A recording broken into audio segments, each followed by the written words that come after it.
everyone, welcome to my channel.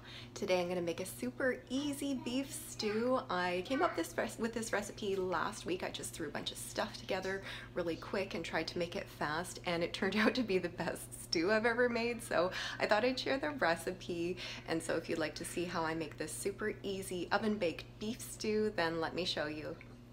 Today I'm going to get started by chopping up some of my veggies. I'm just using what I had in the fridge. I feel like you could use any veggies in this stew and it would turn out really good, but today I'm going to use 2 small white onions. It ends up being about 2 cups, and a cup of celery, 1 cup of onion. It's about 1.5 cups of carrots and 2 cloves of garlic. I've also got some salt and pepper, which I'm going to season my meat with. I've got some stewing beef, and it's about 500 grams of that, and I've sprinkled it with salt and pepper, and I'm also going to sprinkle it with some flour. And for the seasoning packets, I'm going to use 2 cups of this Knorr bouillon and 1 pack of the Clubhouse gravy mix, and also to finish things off I'm going to use a little bit of fresh chopped parsley. The next thing I did was coat my meat cubes with a little bit of flour. I just sprinkled it on top and tossed them around, and then I pan fried them just until it was a little bit brown on the edges, and added my onion and garlic and sauteed it for just a few minutes until it cooked a little bit, and then added it to my big casserole dish. And now I'm going to add 2 cups of beef stock, pop the lid on, and bake it at 325 for 1 hour.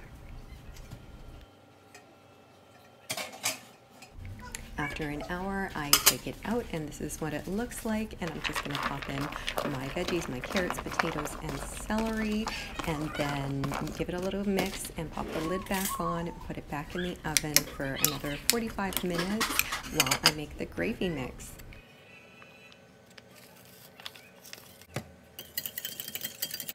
After the additional 45 minutes, this is what it looks like, and I'm just going to pour in that gravy mix and stir it around and pop it back in the oven for another 15 minutes just till all the flavors and sauces blend together. Although you probably wouldn't even need to do this. If I was in a rush, I probably wouldn't. I'd just serve it like this, but I decided to pop it in today. And then when it came out, I topped it with some fresh chopped parsley, and that was it.